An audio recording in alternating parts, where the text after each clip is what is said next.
नमस्कार। आज मैं बात करने वाली हूँ भारतीय अर्थशास्त्र की। चाहे तो आप इसे सनातनी अर्थशास्त्र कह लीजिए या हिंदू अर्थशास्त्र कह लीजिए। मित्रों, कुछ दिन पहले संसद में प्रधानमंत्री मोदी जी ने अपने भाषण में ये कहा कि जो लूटा है उसे लौटाना होगा। मैं सुन रही थी और अचानक मेरे मन में यह विचार कौंधा कि अरे, यह तो भारतीय अर्थशास्त्र का यह तो दूसरा नियम है।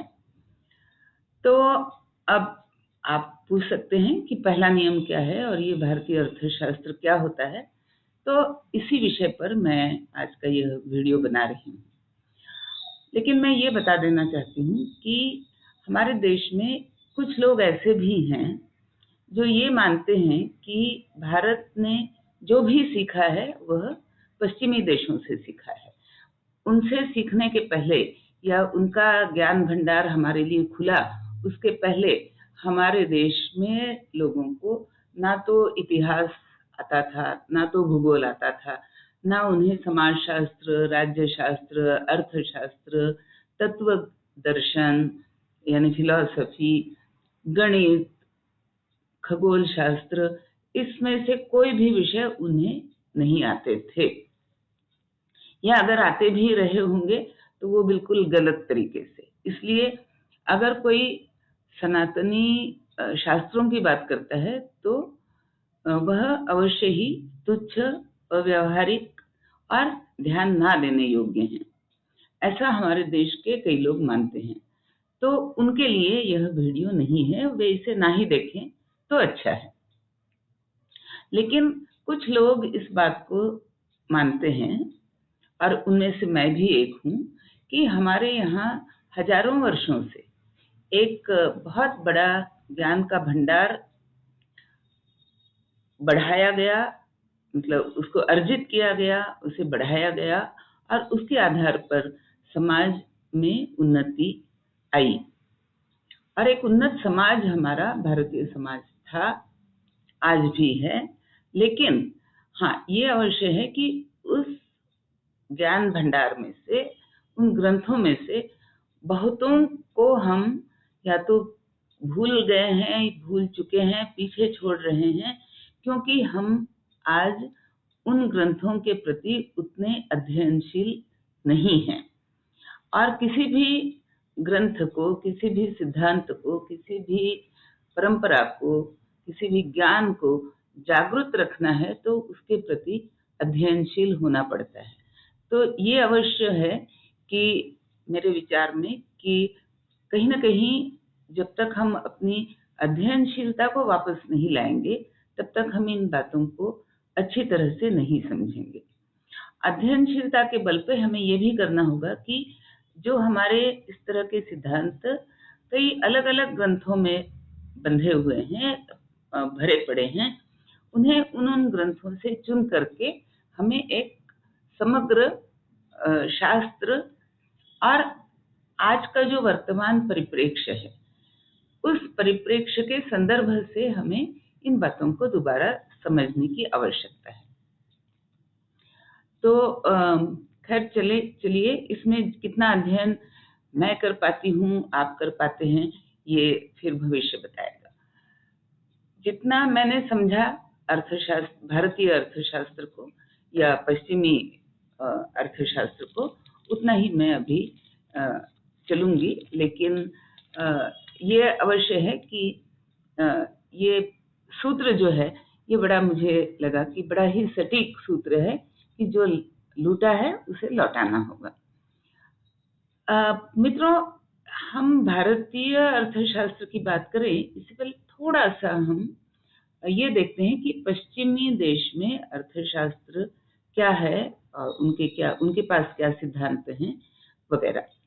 तो ये है कि पश्चिमी देशों में या यूरोप में हम कहें कि जो ज्ञान का संचयन और ज्ञान का विस्तार, ये जो प्रक्रिया होती है, यह प्रक्रिया हम कह सकते हैं कि करीब करीब 15वीं सदी से आगे चल करके ये बड़े तौर पे मतलब भारी मात्रा में इसका हुआ, और एक प्रकार से मतलब लोग बड़े अध्ययनशील रहे, उन्होंने बड़े नए खोज की, आविष्कार किए, और एक तरह से ये पूरा का पूरा जो यूरोपीय समाज है ये अतीव जागृत, अतीव अध्ययनशील रहा, और उन्होंने आज का जो ज्ञान का जो पूरा भंडार है उसको पढ़ाई के तौर पर, अध्ययन की सुविधा के लिए उन्होंने उनको अलग अलग खेमों में बांटा हुआ है।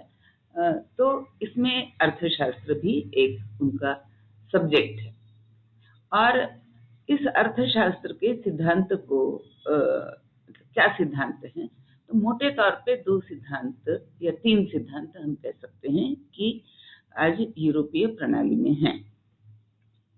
जब मैं यूरोप कहती हूँ तो अमेरिका भी उसी में आता है। तो ये 3 सिद्धांत हैं, एक तो है कैपिटलिज्म, एक है कम्युनिज्म और एक है सोशलिज्म।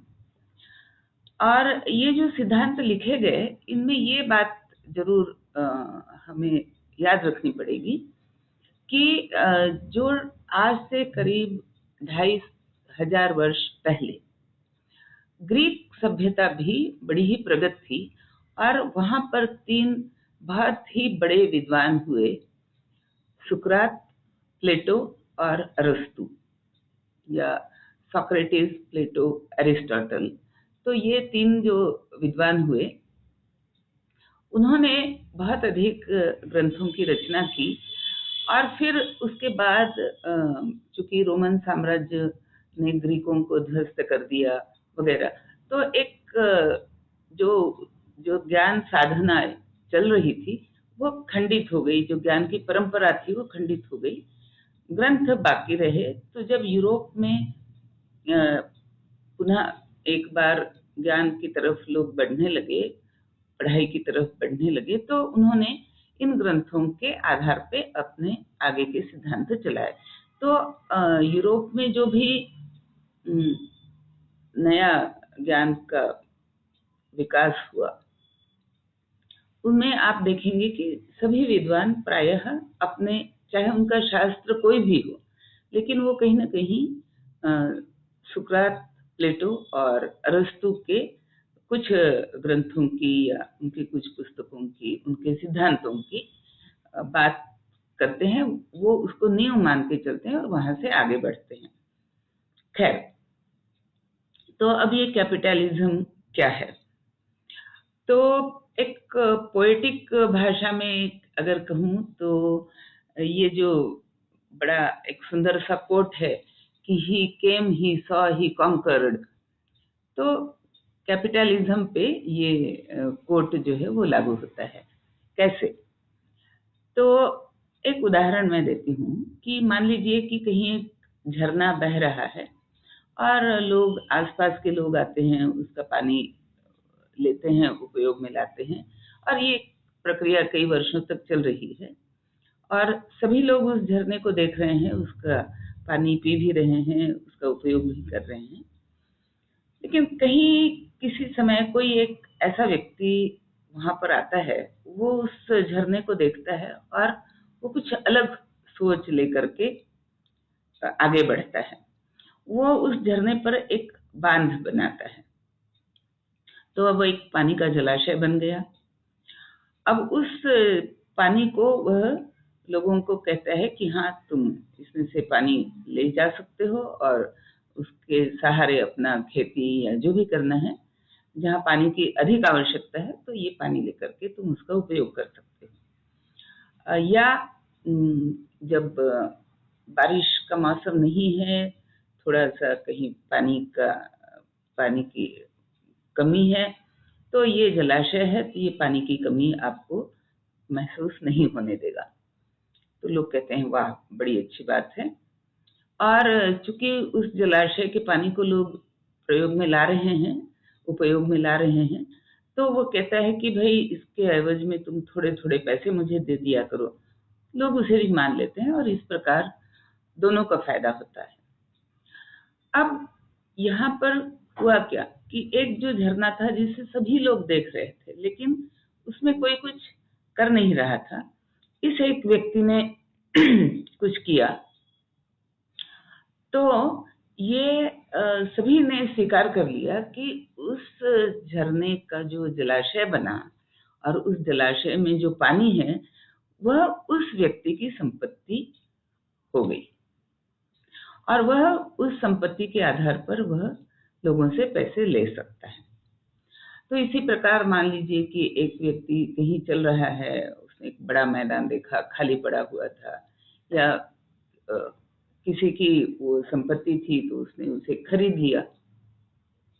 और क्यों खरीदा? तो उसे किसी तरह से उसे लगा कि यहाँ पर मुझे कोयले की खदान मिल सकती है, तो उसने वहां पर कोयले की खदान खोज निकाली और वहां से कोयला निकालना आरंभ किया, उसे लोगों को बेचना आरंभ किया, लोगों ने उसे खरीदना आरंभ किया, और इस प्रकार एक व्यापार चल पड़ा। तो अब उस कोयले के खदान को हम उस व्यक्ति की संपत्ति कहेंगे। तो प्राकृतिक संसाधन जो हैं उन्हें देख करके, उन पे विचार करके, उस पे कुछ काम करके, उनके कुछ हिस्से को जो व्यक्ति प्रयोग में ला रहा है अगर, तो हम मतलब कैपिटलिज्म में ये माना जाता है कि वो उसकी संपत्ति है और उसे उस संपत्ति को प्रयोग में लाने का या लोगों में उसे बेचने का उसे पूरा अधिकार है। फिर यूरोप में आया इंडस्ट्रियल रिवॉल्यूशन। ये करीब 18वीं सदी में आया। तो इंडस्ट्रियल रिवॉल्यूशन में क्या हुआ कि इस प्रकार जो कि प्राकृतिक संपत्ति थी उसको प्रयोग में ला करके लोगों ने कल कारखाने लगाए, फैक्ट्रियां लगाई, उसमें मजदूर लगाए और उसे उत्पादन को बहुत बड़े पैमाने पर वो ले गए। और फिर चूंकि उत्पादन बढ़ा तो उनका जो लाभ है, प्रॉफिट, वो भी बढ़ा और इस प्रकार वो धनी होते चले गए। और ये कहा जाने लगा कि ये उनकी जो धन संपत्ति है वो उनकी है, उन पे उन्हीं का हक है, उन्हीं का अधिकार है। ये मोटा मोटी ये कैपिटलिज्म का सिद्धांत है। अब कम्युनिज्म क्या कहता है? कम्युनिज्म ये कहता है, कम्युनिज्म कब आया? जब इंडस्ट्रियल रिवॉल्यूशन आ गया, बड़े पैमाने पर मजदूर वहां पर आकर के काम करने लगे। और उसके पहले यूरोप में गुलामी की प्रथा थी, तो गुलामों को तो उनके कष्ट के लिए कुछ भी देना नहीं पड़ता था। मजदूरों को भी बहुत कम वेतन दिया जा रहा था। तो कम्युनिज्म और खास करके कार्ल मार्क्स, उसने यह कहा कि ये जो फैक्ट्री में जो उत्पादन हो रहा है उसके पीछे हाथ किसका है, मुट्ठी किसकी है? उन मजदूरों की। उनके वे दो हाथ हैं जो काम करते हैं। मैं उसको थोड़ा सा इमोशनल टच दे करके उस बात को कह रही हूँ, क्योंकि ये हमारे यहाँ किया जाता है। तो ये चूंकि ये दो हाथ काम कर रहे हैं, ये मजदूर अपना पसीना बहा रहे हैं, खून बहा रहे हैं, इसलिए जो इस फैक्ट्री से उत्पादन हो रहा है उस पर हक तो इनका है। और अगर ये हक उन्हें नहीं दिया जाता है तो उन्हें सशस्त्र संघर्ष करके वह हक छीनना पड़ेगा, और वे उन्हें छीने, और यह न्याय संगत होगा। इसे उसने कहा कि विक्ट्री ऑफ द प्रोलेटेरिएट। और इसके लिए सशस्त्र संघर्ष जो है वो उसने न्याय्य बताया। तो ये कम्युनिज्म की ये फिलॉसफी रही। सोशलिज्म क्या कहता है?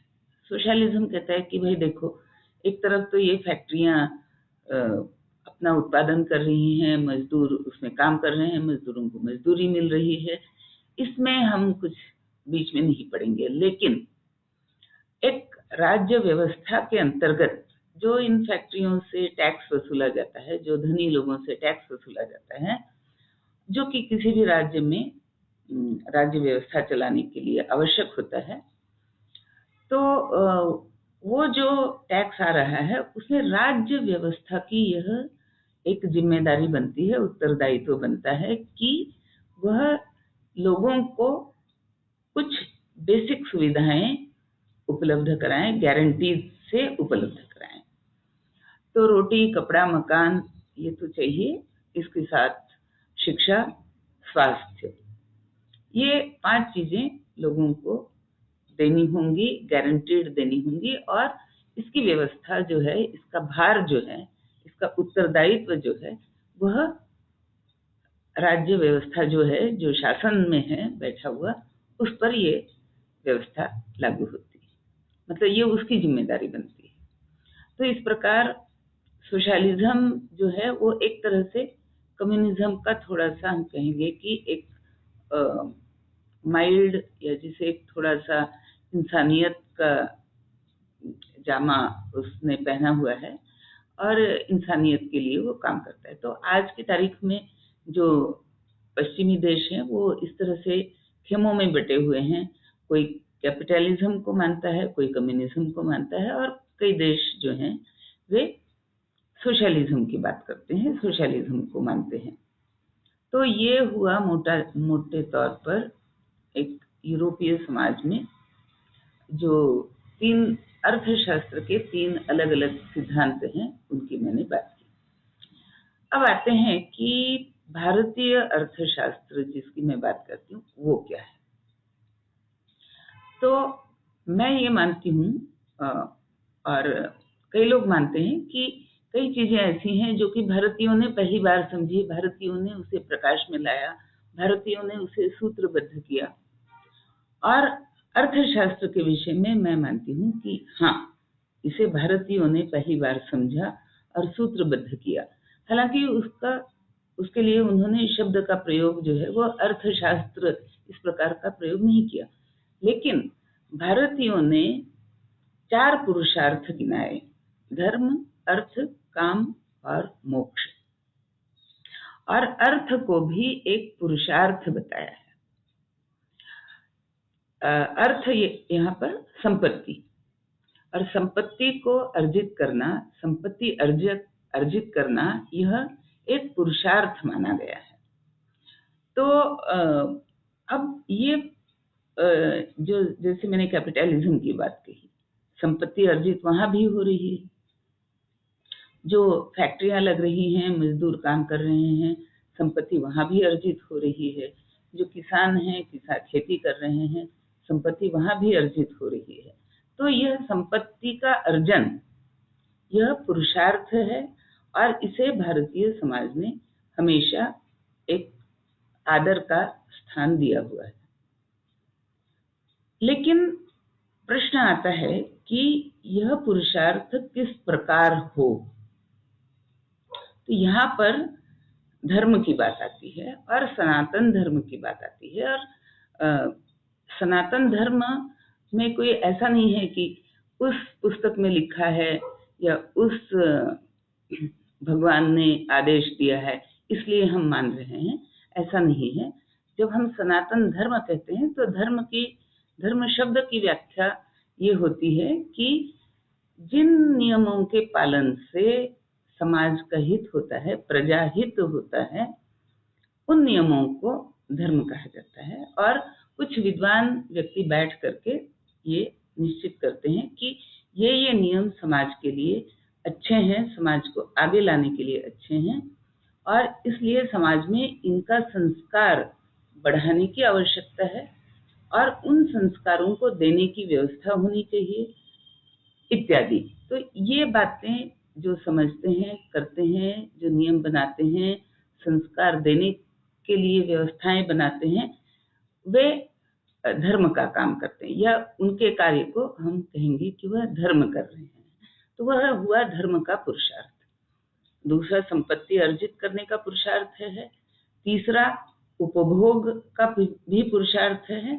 अब उपभोग के पुरुषार्थ के लिए हमें कला की आवश्यकता है, सौंदर्यासक्ति की आवश्यकता है, हमें गायन, नृत्य जैसे शिल्प, स्थापत्य, इन सारी कलाओं की हमें आवश्यकता है। ये कलाएं हैं तभी उपभोग का संदर्भ है, और उपभोग की कल्पना है तभी कला का आविष्कार हो पाता है। तो ये दोनों एक दूसरे के साथ मिले हुए हैं। और फिर मोक्ष की कल्पना है। तो मोक्ष क्या है? यह समझना कि मैं इस पूरे समाज का एक हिस्सा हूँ, इस पूरे वैश्विक समाज का मैं एक हिस्सा हूँ, और वैश्विक समाज से दुख, दारिद्र्य, त्रासदी दूर रहे, इसके सोचने की जिम्मेदारी मेरी है, उस पर काम करने की जिम्मेदारी मेरी है, उसमें कुछ अचीव करने की जिम्मेदारी मेरी है, और उस जिम्मेदारी को निभाने के लिए मुझे कुछ व्यक्तिगत शुचिता के नियमों का पालन करना होगा। उस बात को समझना, उन पर आग्रह पूर्वक उनका पालन करना। और ये शुचिता के नियम जो हैं, ये क्या हैं? जैसे तप है, सत्य है, ज्ञान साधना है, पराक्रम है, विवेक है, और कहीं से मलिनता ना हो, यह है शुचिता। उसमें न्याय भी आता है। और मलिनता की बात जब करते हैं तो केवल शारीरिक मलिनता नहीं है, मनसा वाचा कर्मणा, अर्थात कर्म में भी शुचिता हो, वाणी में भी शुचिता हो, मन में भी शुचिता हो। तो इस पूरी शुचिता के साथ जो काम किए जाते हैं, जब मैं मन की शुचिता की बात करती हूँ तो वैर को, द्वेष भावना को, हिंसा की भावना को ये कहा जाता है कि ये मन को मैला करते हैं। तो शुचिता की जब हम बात करते हैं तो मन से हिंसा की भावना, मत्सर की भावना, वैर की भावना, द्वेष की भावना, इसे निकालना पड़ेगा। गीता में बड़ा सुंदर शब्द कहा गया है, निर्वैरः निर्मत्सरः। और अर्जुन से कहा है कि अर्जुन, जो काम कर रहे हो वह करते समय निर्वैर और निर्मत्सर होकर के काम करो। तो खैर, इस पे हम अभी नहीं बोलेंगे। तो अर्थशास्त्र में तो ये जो पुरुषार्थ बताया गया, संपत्ति अर्जित करना, इस पुरुषार्थ के लिए हमारे यहाँ बहुत सुंदर श्लोक है, जो कि ईशावास्य उपनिषद का पहला श्लोक है। पहले उपनिषद का पहला श्लोक यह हमारे लिए संपत्ति की व्याख्या बताता है। क्या कहता है यह श्लोक? और मैं मानती हूँ कि यही हमारे सनातन अर्थशास्त्र का पहला नियम है। तो ये श्लोक कहता है कि ईशावास्यमिदं सर्वं यत् किंच जगत्यां जगत् तेन त्यक्तेन भुञ्जीतः मा गृधः कस्यचित् धनम्। अर्थात यह पूरा संसार ईश्वर ने निर्माण किया है तुम्हारे लिए, तुम इसमें अपना पुरुषार्थ दिखाओ और संपत्ति का अर्जन करो। ये पूरा संसार उसके लिए, तुम्हारे लिए उपलब्ध है, लेकिन उसके लिए साधना करो, पुरुषार्थ दिखाओ, कर्म करो, और इस संपत्ति को बनाओ, एक समृद्धि को बनाओ, संपत्ति को अर्जित करो। लेकिन माँ गृधः कस्यचित् धनम, किसी दूसरे की मेहनत का पैसा, किसी दूसरे के मेहनत की संपत्ति को मत छुओ, उसे मत उठाओ, उस पे चोरी नहीं करो। ये हमारा पहला सिद्धांत है कि स्वयं की मेहनत जो है, स्वयं का परिश्रम जो है, वही आपकी वास्तविक संपत्ति है। दूसरों के परिश्रम से अगर मैंने कुछ अर्जित किया या उसने अर्जित किया और वो मैंने उठा लिया, तो वह चोरी की संज्ञा में आता है। वह संपत्ति की संज्ञा में नहीं आता है।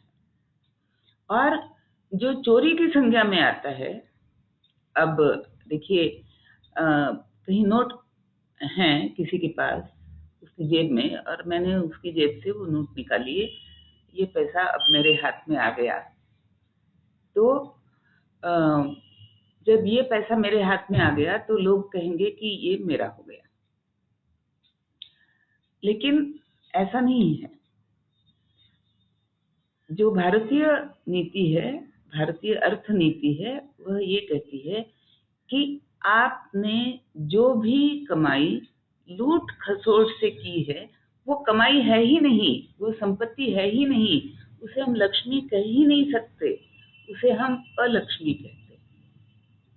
तो कभी मैं विस्तार से लक्ष्मी और अलक्ष्मी की का क्या कंसेप्ट है, इस पे मैं कभी विस्तार से चर्चा करूंगी, लेकिन इस पहले श्लोक में दो अलग अलग बातें कही हैं। ईशावास्यमिदं सर्वं यत्किंच जगत्यां जगत तेन त्यक्तेन भुंजीथः, तेन भुंजीथः, उसका तुम उपभोग करो, लेकिन पुरुषार्थ से उसे अर्जित करके उसका उपभोग करो। जो ये संपत्ति ईश्वर ने तुम्हारे लिए दी है उसका। लेकिन माँ वृद्धा कस्यचित् धनम, किसी दूसरे के परिश्रम पे नजर मत रखो, उसके धन को अपना मत समझो, जो तुम्हारी मेहनत का है वही तुम्हारा है। ये पहला नियम हो गया। अब मान लो कि किसी ने जो दूसरी बात कही है कि माँ वृद्धा कस्यचित् धनम, उसको नकारते हुए किसी ने छीना झपटी कर ली, लूट खसोट कर ली, किसी दूसरे की कमाई हुई संपत्ति को लूट लिया, तब क्या होगा? तो तब पहली बात, उसे धर्म नहीं कहा जाएगा, लूट खसोट को धर्म नहीं कहा जाएगा। दूसरी बात, यह पूरे समाज की जिम्मेदारी बनती है और पूरी राज्य व्यवस्था की जिम्मेदारी बनती है कि ऐसे व्यक्ति को दंडित करे। नीति रश्मि जिगीषिताम और दंडो दमयताम अस्मि। राज्य व्यवस्था करते समय नीति का ध्यान रखो, धर्म पालन का ध्यान रखो, और जो उन्हें नहीं मानता है उसे दंड देने की क्षमता भी रखो। यह राज्य व्यवस्था के लिए दो निर्णायक सूत्र बताए गए हैं। और इसे समाज की भी जिम्मेदारी कही गई है, लेकिन समाज के साथ साथ यह राज्य व्यवस्था की जिम्मेदारी है कि जो किसी का लूटा जाता है वो उसे वापस, जिससे वो लूटा गया उसे वापस किया जाए, और जिसने लूटा है उससे वह लौटा लिया जाए, उसको दंडित किया जाए। तो ये जो और ये नियम जब चलेगा समाज में, तभी समाज उन्नत होगा, तभी समाज प्रगत होगा, तभी समाज में अभ्युदय को प्रश्रय मिलेगा। तो ये जो बात कही माननीय प्रधानमंत्री ने कि जो लूटा है उसे लौटाना होगा, ये बात हमें अपने पुरुषार्थ से इसको सिद्ध करना होगा, समाज में इसको पुनः प्रस्थापित करना होगा। और मित्रों, ये बात केवल उनके लिए लागू नहीं है जिन्होंने करप्शन से कोई पैसा कमाया है। ये बात उन सभी के लिए लागू है जिन्होंने भारत के ज्ञान को लूटा है, जिन्होंने हमारे ज्ञान को लपक लिया और उसे अपना बता करके उसका प्रसार करने लगे, वे भी लूट ही रहे हैं। जिन्होंने हमारे मंदिरों को लूटा, उन्होंने भी लूट ही करी थी, और जो लूटा है उसे लौटाना पड़ेगा। यह सिद्धांत केवल वर्तमान के लिए नहीं होता है, पिछले 10 वर्षों के लिए नहीं है, पिछले 15 वर्षों के लिए नहीं है, यह सहस्रों वर्षों में समाज का यह नियम है, यह प्रकृति का नियम है, यह सृष्टि का नियम है, जिसे सनातन भारतीय संस्कृति ने केवल अपने ज्ञान के आधार पर समझा, उसे सूत्रबद्ध किया, उसका आचरण किया, समाज में वह व्यवस्था निर्माण की। तो ये जो बात है कि जो लूटा है उसे लौटाना पड़ेगा, यह सनातन धर्म की जो अर्थ नीति है उस पर ये उसका सूत्र है। और जो अर्थनीति के सिद्धांत मुझे समझ में आए उनकी चर्चा एक एक करके मैं करूंगी। आज मैंने 2 सिद्धांतों की बात करी। एक कि संपत्ति वही है जिसे परिश्रम से अर्जित किया जाए, जिसे परिश्रम से अर्जित नहीं किया गया उसे संपत्ति नहीं कहेंगे, उसे अलक्ष्मी कहेंगे। और जो लूट रहा है ये उसका निषेध है कि किसी की भी संपत्ति को मत लूटो। लेकिन दूसरा नियम ये कहता है कि अगर लूटा है तो उसे लौटाना भी होगा, और जो लूटा गया है वो लौट करके आएगा। तो आज इसी बात पर मैं अपनी ये चर्चा मैं बंद करती हूँ। आप सबों को नमस्कार, वंदे मातरम, राम राम।